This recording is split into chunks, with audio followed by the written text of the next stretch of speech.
cardiopulmonary bypass centrally through the ascending aorta and right atrium. And if need to, then we can do a patch reconstruction of the SVC if it is really adhered. But if it is too stuck, like what was discussed earlier, then we might just shave off some and leave some behind and let chemo do the rest of it.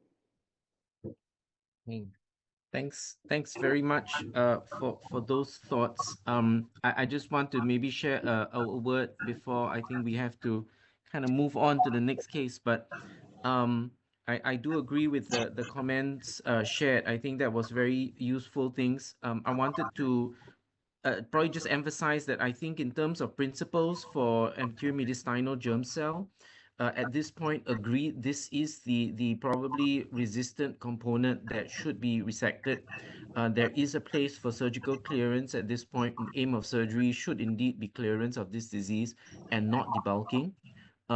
There is a place for pulmonary metastasectomy. I think in this case as well, especially if you've got a chorial component to it. In our experience, a clamshell and going for the lungs at the same setting would be feasible. I think very nice tips from the technical aspects in terms of taking the approach from within the pericardium. So thanks very much for sharing those. Maybe the last thing just to reinforce is also what the oncologists were hinting towards, and that is the outcome data that we know for adolescent mediastinal germ cell, especially metastatic disease, that is unfortunately inferior to younger age group.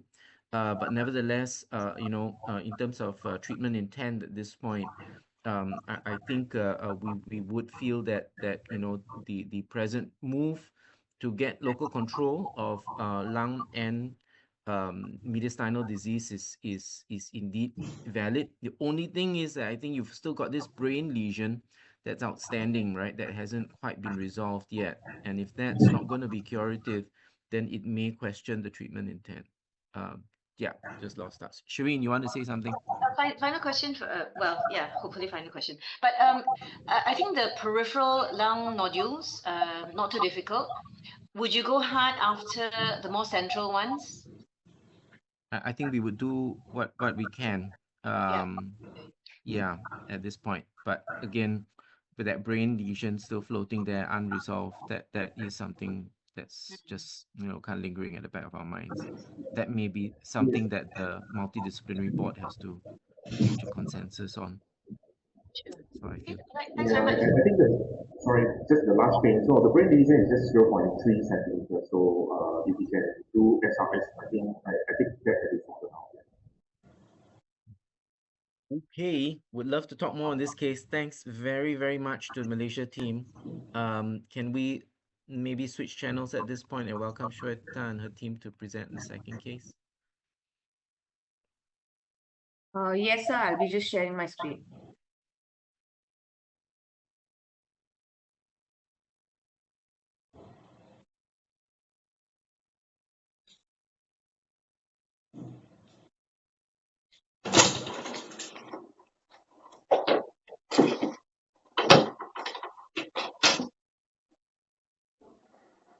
Am I audible and is the screen visible? Oh, we can see it. Please go ahead. Yeah. So, just 1 second.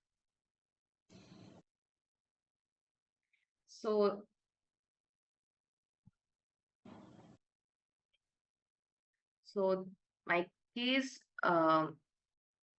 stuck. Just give me 1 second.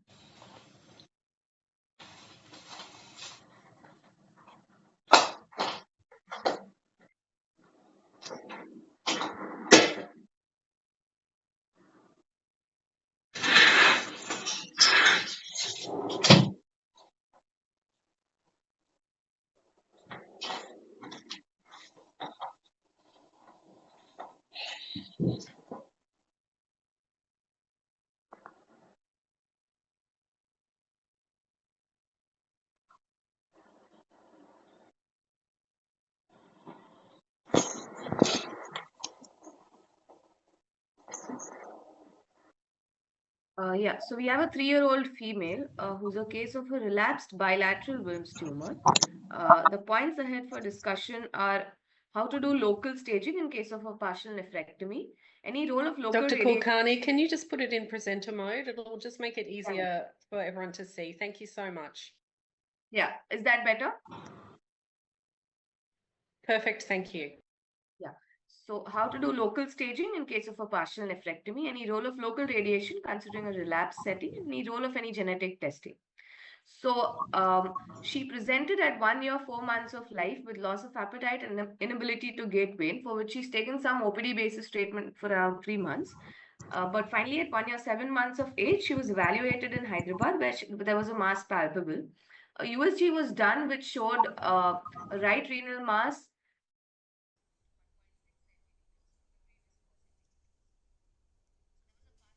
on scene. However, unfortunately, the parents refused further treatment and were lost to follow-up post the initial neoadjuvant chemotherapy. Now, again, 9 months later, she presented at the age of 2 years, 9 months with increasing size of lesions. A CT scan showed new appearance of lesion in the upper pole of the left kidney with a significant increase in the lesion in both the kidneys. A CT chest and a 2D echo at this time were normal. So it was essentially a case of a relapsed bilateral Wilm's tumor, probably inadequately treated at the first instance. So he was referred to us for further management at this point, and it was a challenging case with a relapsed bilateral Wilm's tumor with a previous exposure to chemotherapy as well. Luckily, she was non-metastatic and clinically well. We decided to start her on salvage chemotherapy. She was given chemo as shown, 4 cycles of chemotherapy with a combination of cyclophosphamide, carboplatin, etoposide, along with doxorubicin, cyclophos, and vincristine. After 4 cycles, she was evaluated with a response scan. As shown here, you can see that the right kidney shows that the lesion is 3.4 by 2.7 and 2.9 centimeters, being exophytic along the lateral aspect of the mid-pole and the posterior aspect of the mid-pole as well. The left kidney also shows similar lesions in the mid-pole and in the upper pole. These are a few more images which confirm the same thing. The right kidney was affected to a greater extent, and the left kidney, in the third image, you can see that the one portion of the kidney is fine, and the other 2 lesions are affected from the left side. So after these images, the child underwent a right radical nephrectomy and a left partial nephrectomy. These are a few more surgical images where intraoperatively a dye was used to define the margins of the normal renal parenchyma and the 2 tumors were enucleated. It confirmed the resection margin in the black and white mode as well.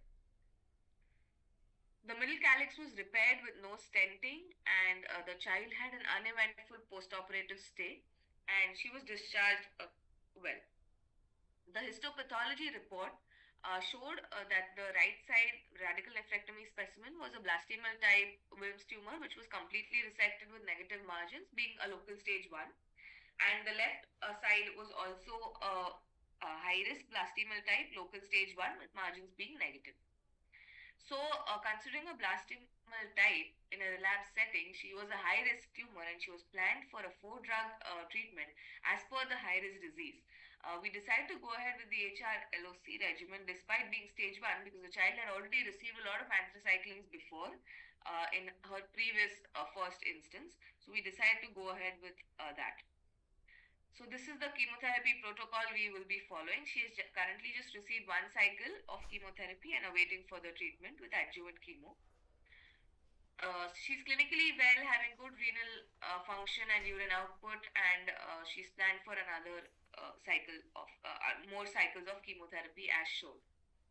So to summarize, she's a relapsed bilateral Wilm's tumor post right radical nephrectomy and left partial nephrectomy, now planned for an adjuvant chemotherapy. So my questions to the experts are, how do we do local staging in case of partial nephrectomy on the left side? Is there any role of local radiation in this setting, considering that she's a relapsed bilateral Wilm's tumor and that she has only a functional partial left kidney remaining? And is there any role of genetic testing for any genetic predisposition syndromes in this case? Thanks very much, Anaga. That was very interesting. Just open up here for comments or for clarification questions. Hi, okay, maybe I can start by asking questions. Please. So Dr. Cheta, thanks for sharing the very interesting case. It sounds like a very nice surgery was performed and both are stage 1. So I mean that was correct, right? Because the right radical nephract and the left partial nephract, but both with a clear margin, and it's actually both are local stage 1. So in that case, actually, there shouldn't be a need for any radiations, right? But you are just concerning whether this is a relapse and whether additional radiation will help. Is that the question? Yes. So basically, I mean, there are no guidelines regarding the staging for the partial nephrectomy. We don't have very robust guidelines. So we have discussed with our histopathologist also. So they were of the opinion that we cannot say about the perirenal fat and all that because there's a excision margin with the renal parenchyma over there. But they were saying like there was a pseudo capsule. So on that basis, they are saying that it could be it is a local stage 1 on the left side tumors. Our only concern is, I mean, the parents were also asking regarding any further treatment because they are worried if the child had a relapse again, then there is no therapy for this child. So we thought that we'll ask, I mean, is there any role of radiation in this case, or in case this would have been a stage 2 case, then should we have gone for the relapse setting? This is just a question over here. Radiation in this relapse setting. Are we doing any radiation in bilateral Wilm's tumor if partial nephrectomy has been done and the tumor has been surgically removed over there? Yeah, I maybe can chime in a little bit on that. I think basically in this case, if you look at even up to more current evidence that we've put out with the Harmonica group, basically the consensus statement is that the jury is out in terms of whether you should give adjuvant radiation, particularly in the context of what surgeons fear, which is positive margins, which you don't have in this case. So it's kind of the reverse logic in this setting, I guess, whether to say that in the presence or rather in the absence of a positive margin, is it okay to omit radiation? Right. Right? Yeah. Okay. And other thing is like we would like to ask whether we should go for genetic testing. The patient is not having any syndromic features or anything. So is it important to do genetic counseling in these cases for any genetic predisposition for bilateral Wilms tumor? What is the experience of the house on this? Yeah, that's if you don't mind, I'll jump in on that, but I want to open opportunity for others to share as well, because I got a query on this also from another India site and an international site on this same question. Especially there was a context where we had parent with Wilm's tumor surviving and then subsequently having a child who also had Wilm's tumor after that. And I've encountered this both in our regional settings as well as patients that I've looked after personally as well with the same situation. Again, I think the unfortunate answer is that there isn't a clear genetic variant that we would be looking out for. Really outside of the classic Dennis-Dresch and hemihypertrophy syndromes, there isn't anything that predisposes like that with the kind of inheritance that we know in things like FAP, the men syndromes. Really nothing established in the space of Wilm's tumor that we know of. So we had patients inquiring and asking, could they come, have the sequencing panel done for germline variants. The answer was yes, but what are you going to look for? Yes, And exactly. yeah. So unfortunately, it's a bit of a circular argument there without kind of a goal. We could discover a lot of variants of uncertain significance, but it won't give an answer satisfactorily to the patient. So I feel. So I think these are very difficult things which we actually encounter in our clinical practice, and the parents do ask us, and they're worried about their siblings, and we don't have a very good answer about these questions. And I mean, we have families in which there was a recurrence of the tumors, and we had done the genetic testing, and we couldn't find anything, and we said we don't have to worry. And but ultimately, another family member, and that was very heartbreaking. So I thought. We need to work on this, how to go about the genetic predisposition in children, especially with rare tumors like bilateral Wilms tumor and all those things. Yeah. Maybe just open up any closing thoughts on this case from anyone.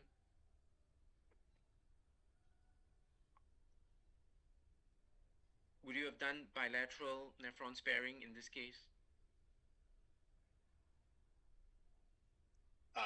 Would be quite challenging, but I have to commend Dr. Shweta for, I think this one was case really managed well, because the patient default came back with a relapse, and the case was still managed well. I think I would like to really comment on the management, because in a resource challenged country, you often face situation where patient lost from a follow up and then come back with even more challenging cases. But I think this case was well managed, so I think that is really something commendable.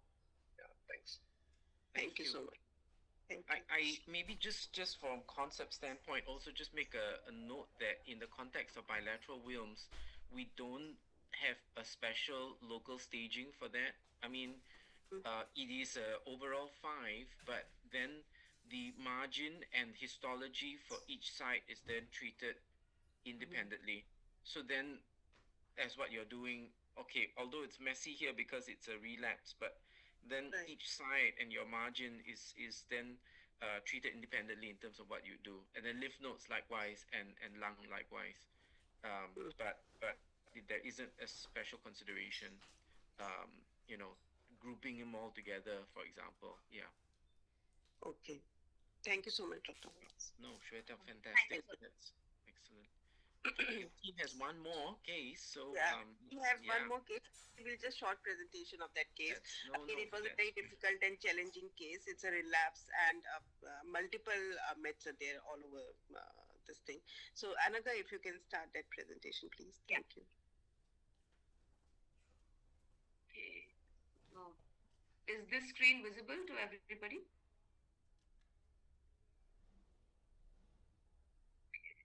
Yes, you can put it in presentation, please. Thank you. Beginning with the second case that we have for discussion today.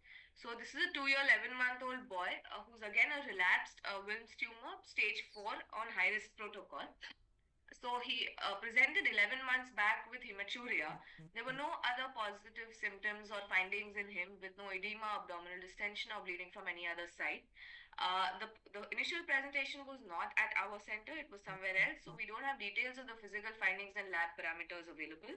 However, imaging with the USG abdomen showed a large lesion in the left renal midpole, measuring 7.6 by 7.4 centimeters in size. The CT images were available, which showed a peripherally enhancing lesion, well defined, 7 by 8 by 8.7 centimeter in the left lumbar region with a claw sign, and the HRCT chest was normal at this point. So he underwent an upfront surgery with a left nephrourectomy with lymph node dissection. It was a good local resection, and the histopathology showed that it was a Wilms tumor of the left kidney, non-anaplastic, stage 1. With a triphasic components seen in equal proportions and no evidence of anaplasia. Accordingly, he was given a 2-drug chemotherapy with vincristine and actomycin D for 18 weeks as a local stage 1.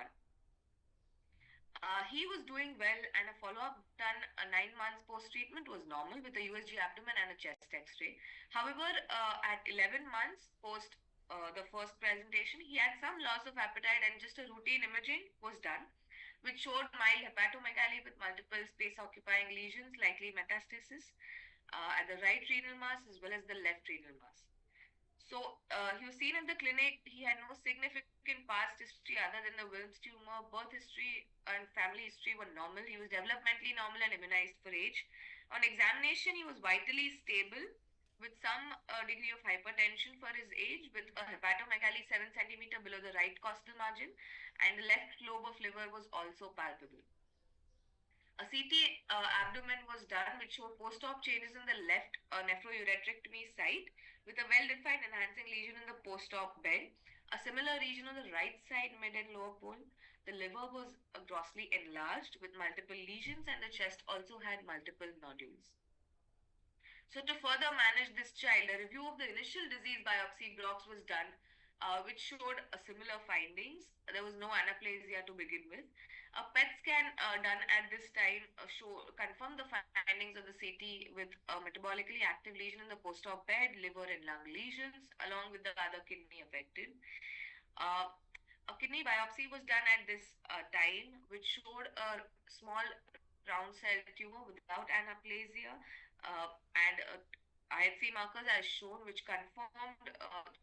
is affected. Right was also WT1 positive, confirming it to be a Wilm's tumor. So he was started on chemotherapy with the umbrella protocol on 2nd of September 24. He's received cyclophosphamide, doxorubicin alternating with carboplatin and etoposide. Total 5 cycles were given, which he has fairly tolerated well. Did not require any admission. He was then imaged post 5 cycles of chemotherapy. As you can see in the images, the right kidney is affected with multiple lesions. The left tumor bed also shows a large lesion. The second image shows that liver has multiple lesions here, and the images lower down show that the lung nodules were also present. The report confirmed the imaging findings, which showed that there was a persistent mass in the nephrectomy bed measuring 2.7 by 1.9 centimeter. The other side kidney also had a lesion, although reduced in size slightly, now measuring 2 into 2.4 centimeter, previously 2.8 by 3.2. There was a huge liver palpable hepatomegaly with a right lobe liver lesion measuring 13.5 centimeter previously, but now it was 13.7, and multiple lesions in both the lobes, which showed just marginal reduction or rather increase in size. The lungs also showed multiple nodules measuring 0.4 to 0.7 centimeter and previously around 1 centimeter, and one nodule which was 0.6 has become 0.5. So to summarize, he's a stage 4 relapsed Wilm's tumor with liver, lung and bone metastasis. Has shown only partial response to treatment. There was no molecular workup available. The child is otherwise well, not syndromic. So the key questions for the house are: is there any role of further treatment in this scenario? If yes, then is there any role of surgery, radiation, and autologous transplant, or any newer therapies which are available? And is molecular workup really required in all cases, considering that he was a low risk tumor to begin with and he has relapsed within a year of his treatment?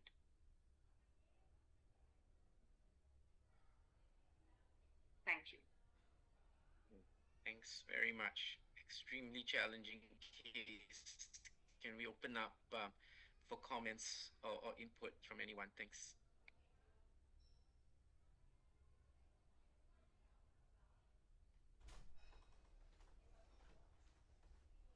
Maybe I start first. Yokten here. So very challenging case. I think probably we will find some answer from the molecule. I mean, this is most likely one of those cases that we always say the biology is the one that determines the outcome kind of a case. Sounds like it, because you have a clean surgery, local stage 1, everything is clear, but patient come back with multiple relapse. So this most likely is one of those cases with a bad biology that I actually wonder whether surgery can make much difference for now. Probably we have to try out further adjuvant therapy first before we can consider any further surgery for these patients. But I think molecular profile of the tumor will be at least give us some answer about why this patient has such a challenging disease progression. Thanks. Thank you, New York. Actually, we have advised palliative treatment for this patient. Considering the huge mets in the liver, we discussed with our surgical colleagues also, and they said that it's not possible to do any surgical resection in this case because the tumor is widespread, and second is like, I mean, it has shown very partial response to the treatment. So any thoughts on that? Like, I mean, is that correct decision or should we try further?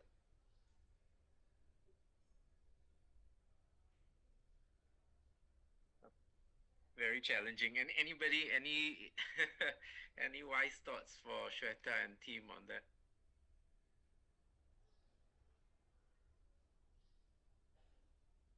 The what puzzles me, Shweta, is also the pathological stage one, but then the finding of lesion in the renal nephrectomy bed. After that, that's kind of peculiar. It would be one thing to find metachronous distant metastases coming on. So, in other words, failing in the regional nodal basin or a distant site. But it is, I must admit, quite peculiar to see the lesion coming back in the nephrectomy bed. Was enough lymph node sample during the first surgery? I mean, this was done in another hospital, right? Was there any information about the lymph node status? I mean, how many lymph node they sampled? No, I don't think so. We have information about the lymph node status over there, but the biopsy specimen has been checked at Tata at Apex also, hospital also, and their opinion was that it looks like a stage one with triphasic element. So they were also not able to say anything which was like missing in the first treatment. But lymph node information is not there. Yes. Yeah.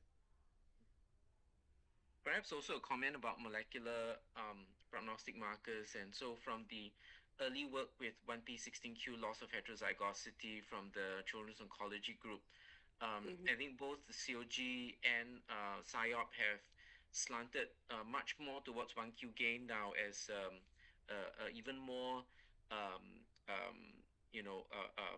even stronger risk prognostic marker. So we do have cases with 1q gain, fairly bland histology, but very persistent disease, very chemo-resistant disease. That remains to be seen.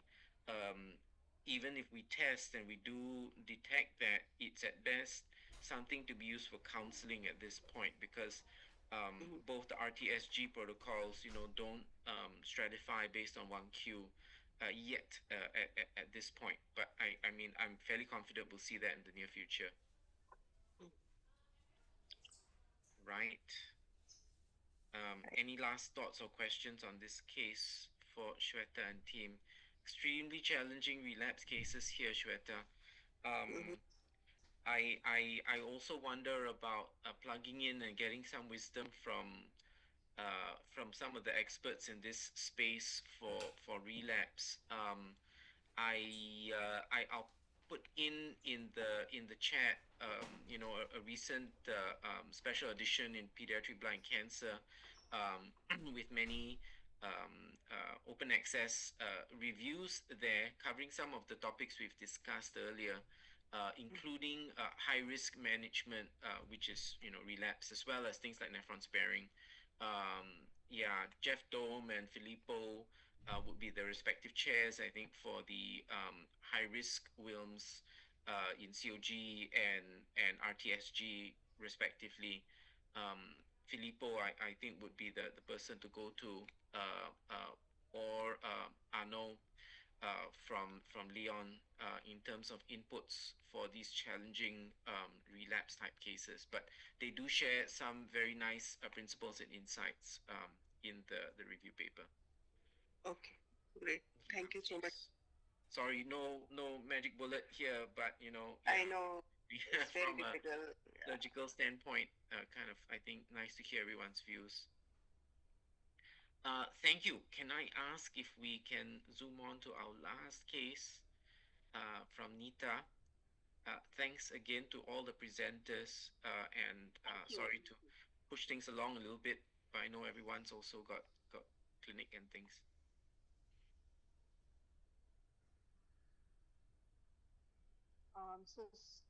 Hello everyone. Thank you for this opportunity. So our fellow Dr. Sudipto Bhattacharya, he will be presenting the case. Sudipto, could you share your slides?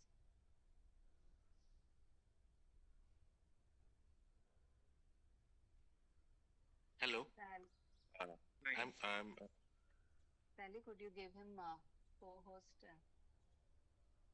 access? You can go ahead and try and share your screen, Sudipto. yes. Yes.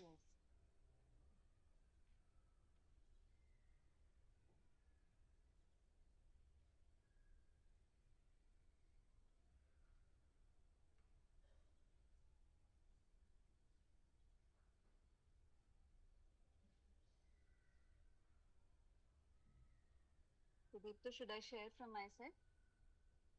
Yes, ma'am. Just to save time.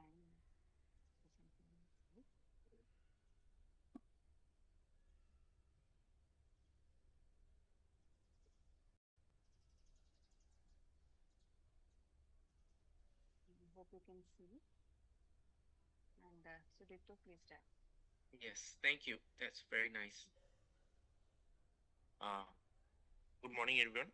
So we have this patient from Postgraduate Institute of Childhood, Noida, and this child is a 3.5 years old male child, and his working diagnosis was prostatic rhabdomyosarcoma, and group 4, stage 4 with lung mets, and he was having an unfavorable site and high risk.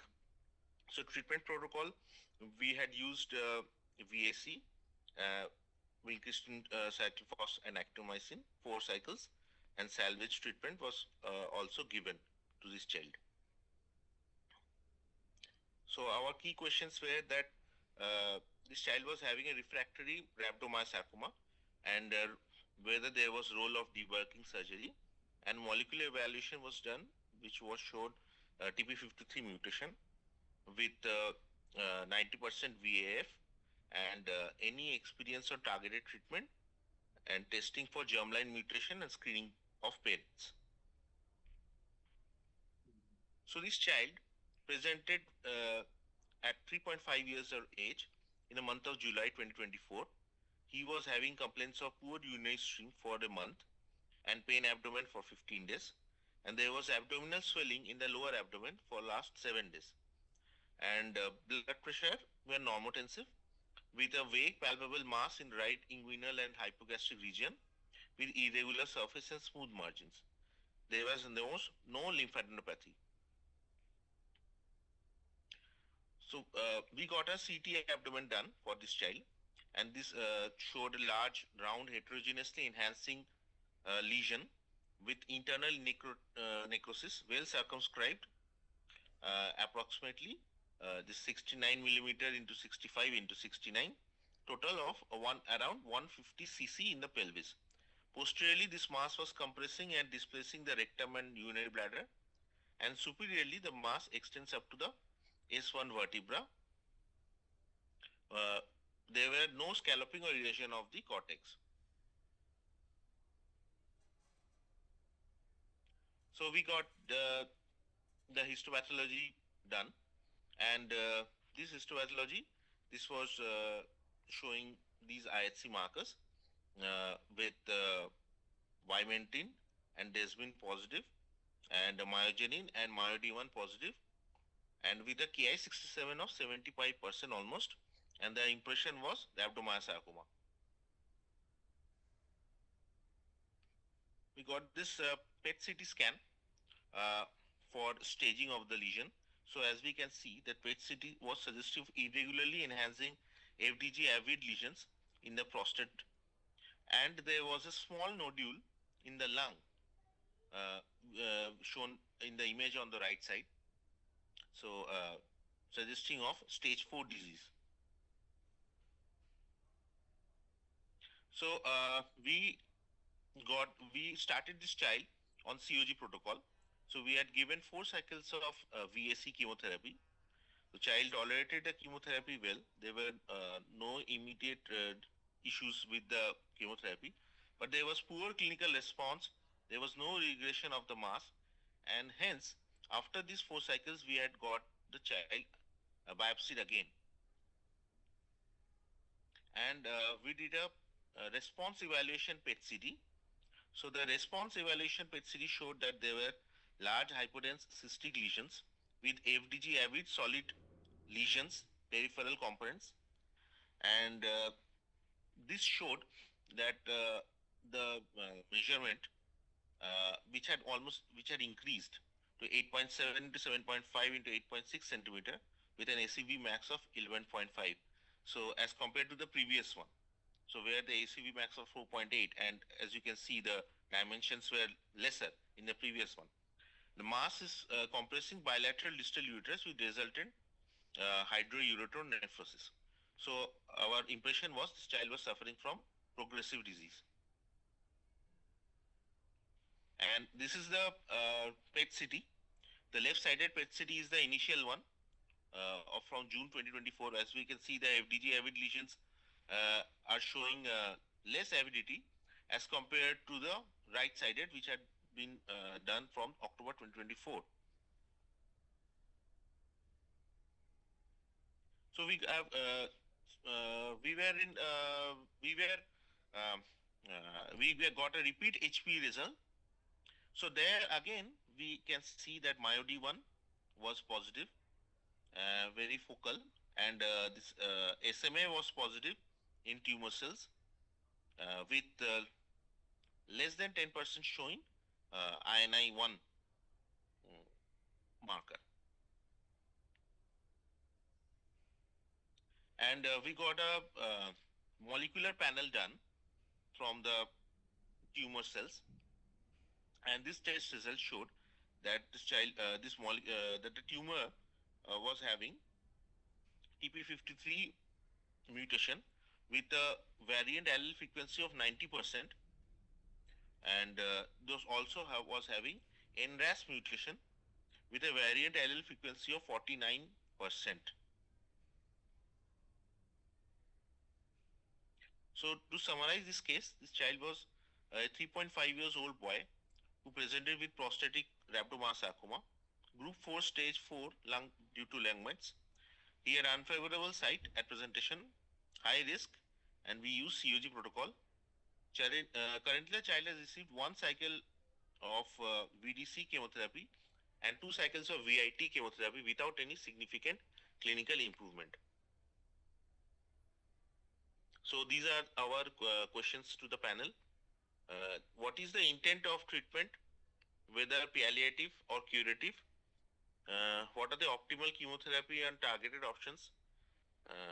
And what is the role of germline TP53 mutation analysis for this child, and any role of debulking surgery?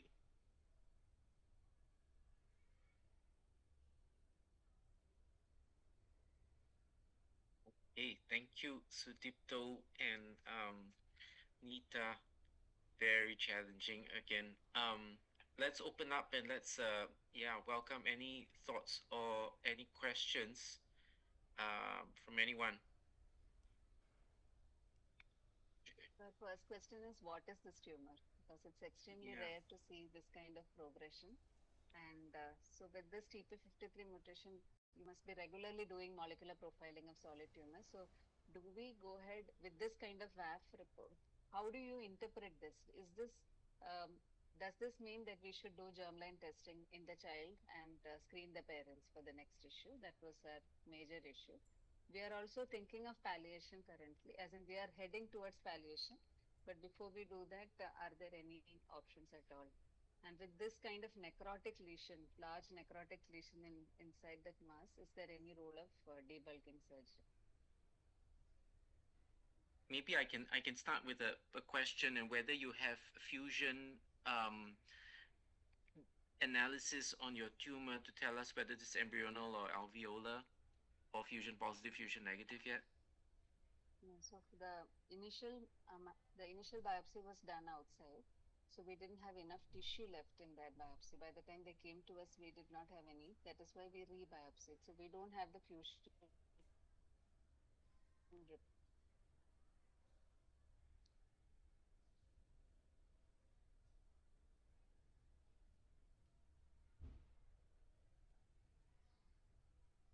Um, any inputs from anyone on this? My other question is whether from a site standpoint, is this really prosthetic or is this pelvic? Is this a pelvic primary instead, as in not arising from the specific organ?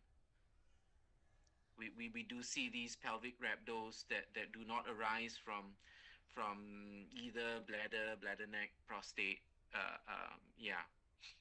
especially given the size of the primary.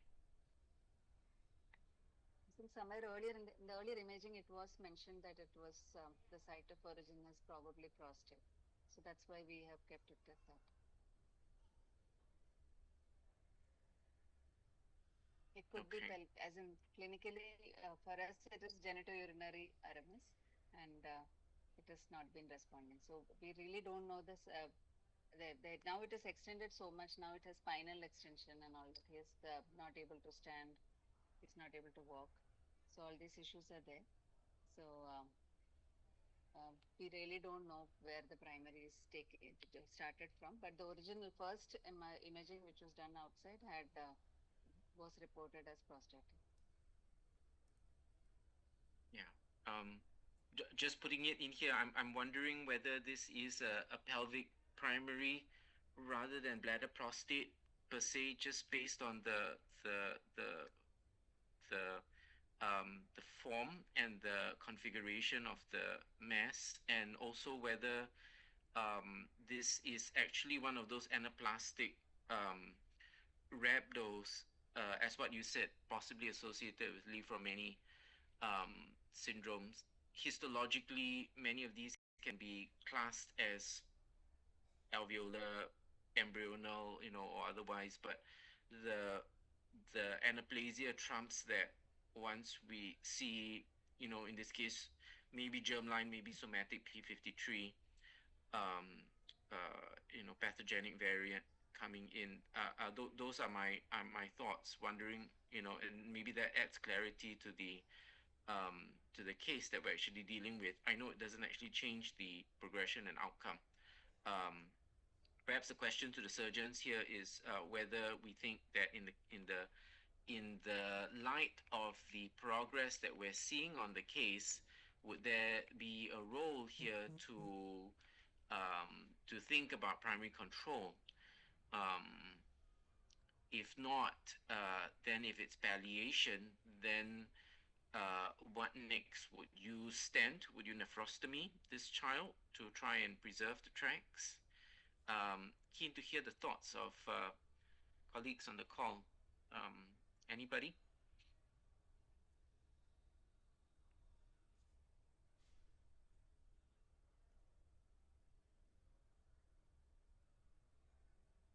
I mean, I think that he definitely has local effects. So I think for that reason alone, we should I would probably at least try I would go for a debulking. I probably wouldn't just rely on stents, because I think that might even it might slowly increase in size. But of course, that's always the balance between what we can achieve and the morbidity that he's under risk for if we are not careful about our dissection and our debulking.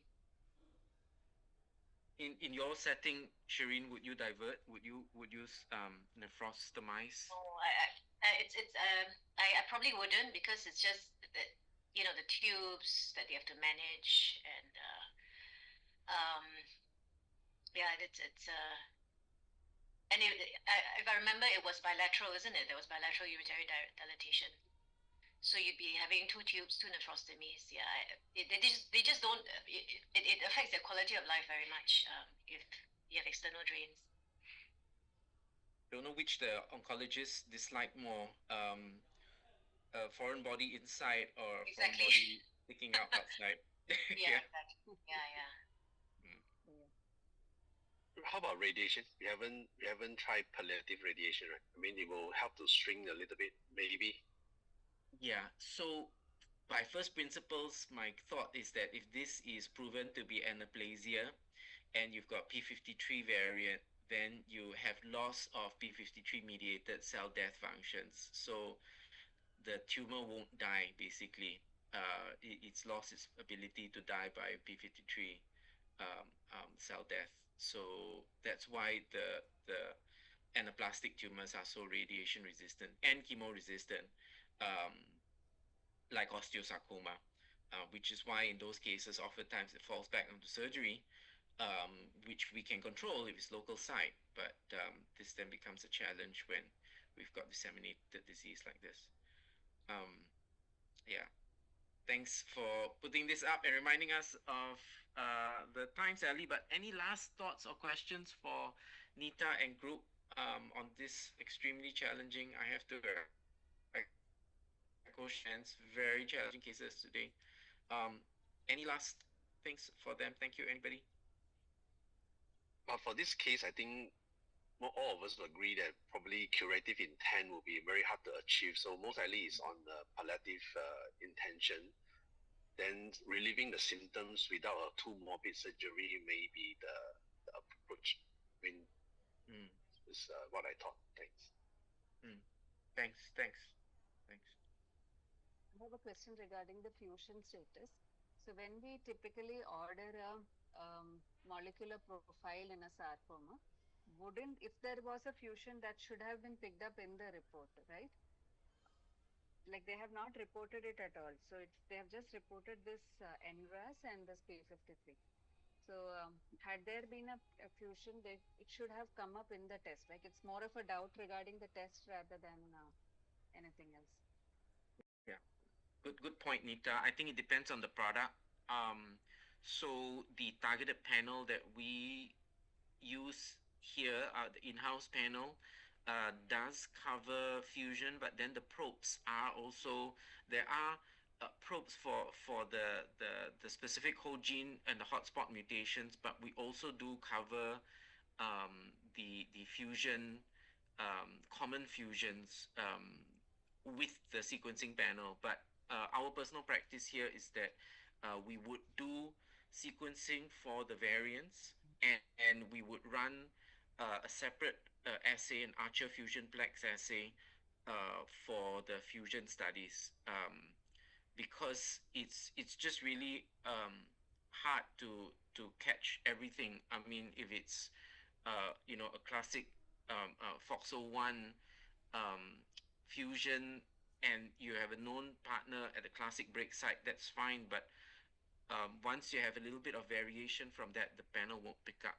So we found that we need a bit more robust panels. So the Archer Fusion Plex basically uses a single probe against one single partner, and then it sequences across the other side to identify the partner by bioinformatics. But we find that that's been a more robust approach, and it can be done on formalin fixed tissue. So if you do end up in a situation where you need a fusion study, happy to help with that. And if it's for FFP, it's fine.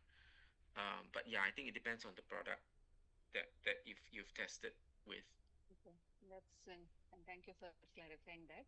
And regarding the VAF in a solid tumor analysis, is it like hematolymphoid? Like, do we consider a VAF of about 40% as probably germline, or how do you interpret a VAF in a solid tumor? Similar. Our thresholds are the same. So yeah, actually they're having molecular tumor board now. We can't join because we're here. But the molecular board panel would typically take those same thresholds as that. Yes. Okay. Thanks, Dr. Low. Okay, no, thank you everybody. Thank you Nita and everyone for the cases. We pushed a little past the hour today, but thanks again. Sally's put this up to remind us on our dates for the year. For people who like to put in calendar dates for the year, this is what has been projected. Also, the codes, QR codes for the WhatsApp for folks who want to join, and also to keep on the mailing list. And so, thank you for Sue and Sally and team for keeping us in touch. Thank you, everybody, for your time and for the cases. We look forward to discussions. I think we will usually try and follow up by posting some of the papers in the online community, so you can log in and read through that. Thanks very much. Look forward to seeing you in 2 months' time. Enjoy your day. Thank you.